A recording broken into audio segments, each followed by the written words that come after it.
Hi, it's Luang from Google Tech, and today we're gonna talk about how we can update the firmware for Neptune 4 Max. I usually not excited about new firmware anyway. If the system works, I just let it work, but I did get some problem. So here is the piece that is supposed to be printed out of the Neptune 4 Max, nice and beautiful. But what happened is the first piece it come out like this. After a couple layers it just stop there, and they say, and when you restart the machine, they say there's a system outage. So I thought maybe it's that the problem, so I pre-printed and I got the same thing, the same layer, the same height. So I thought maybe it's the slicer, because with this I use the Elegoo slicer. I changed it to Orca slicer, and you get what, it got the same thing here. So it means that there's something with the system, and I said, okay, I haven't updated the software, the firmware from the time I got the Neptune 4 Max last year. So this is the chance, and I checked on the internet. There's not so many like video clearly say about for the Neptune 4 Max only. So here's the one. I download the firmware, and then I check the manual and everything, so I can give you a step-by-step instruction. So first of all, let's go download the firmware. So here is the website of Elegoo. If you go to download center, here you can look for the firmware of the Neptune 4 Max. It's right, the first one. So just go to 3D printer. You can see in the firmware they have two versions, 2.65 and 2.64. You can download the first package. The 65 is the newer one. Download to your computer and then unzip it. Inside the firmware folder, you will see the firmware pack, the fixed pack, and the screen firmware. Is the three things that we need to update it. There's also instruction for you to check. Usually if you have any version that older the one of 1.2.2.64, you need to update with the fixed packs first, then you can update the firmware. Remember that older than 1.2.2.64, go with fixed pack first. And how you do it, you go to fixed pack, you see the Elegoo update directory. You need to copy that whole directory to your USB from the root of it. Like I have the USB that I use for this, I copy it here. It will take some time because it have a big file of 300 meg. So after you have this thing ready, we're gonna update the fixed pack into the printer.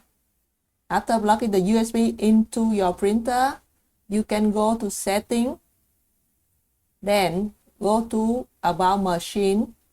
There, then you can click on the blue button down there on the bottom for it to update the fixed pack. You need to wait for it to finish. To check if the fixed pack is installed correctly, you can look at the Elegoo update directory in the USB. After you install it, you will see the fixed clipper succeed and fixed tag right there. It means that it's done correctly. So after you install the fixed pack, you're gonna do the same step to update the firmware pack.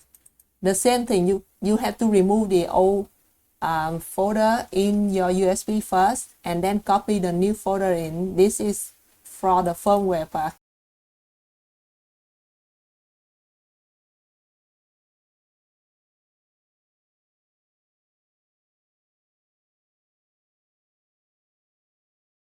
And then again do the same type of upgrade like you did before with the fixed pack.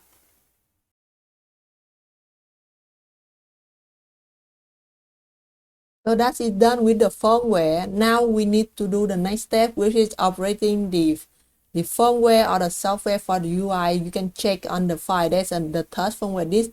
This one only you have to do it if your version is older than the version that they have there. In the folder I downloaded, it was version 1.something.12. In my printer it was something.8, so I should update it. So let's go do that. Now for the screen firmware, the version they have here is 1.2.12. You need to update it if you have your version is less than that. Mine is 1.2.8, so I wanted to update it to new one. To do this, you just need to copy this file here into your micro SD card, okay, because that's how you can install it into the controller. Copy this to your micro SD card. Then you will need to open the controller. First unplug it from the printer, of course, then remove all of the screws, and then you can see the card reader right there. You can put your SD card right in, micro SD card right in there. Then of course close everything back. I not even close it, I just use it over there. I plug it back into the 3D printer, and I just start the machine. The moment it's work on, you will see there's a message about like updating firmware. Okay, they are writing data right now. Wait for the while it's gonna finish, and then that you're done. When the data is this, when you get the update succeed, mean that you're done to go. So that's it, that all is finished. Now what you should do next is restart the printer. So I was so happy with that. When I go to setting and check my machine, I got it here, I got everything up to date, like the 1.2.2.65 and 1.2.12. so I'm happy, and I tried to print again the same piece that I talked with you, and guess what I got here. This happened is because when you install the firmware, somehow the calibration data were lost, so you have to recalibrate it again. And with the new firmware, you could see that they use instead of 121 points of auto leveling, they use only 36 points now, so the process is going to be faster. So those are the steps for you to update the firmware of the Neptune 4 Max. First, update the fixed pack. If you have old firmware like mine, then update the firmware. Then update the firmware, the screen using the micro SD card. And finally, you will need to re-leveling the bed, because the old data got deleted when you update the firmware. And eventually you will get the print out nice and beautiful again, like this one. I hope this video is useful for you with your 3D printing, and if you have any question, can put in the comment section and I will try my best to help. Happy making!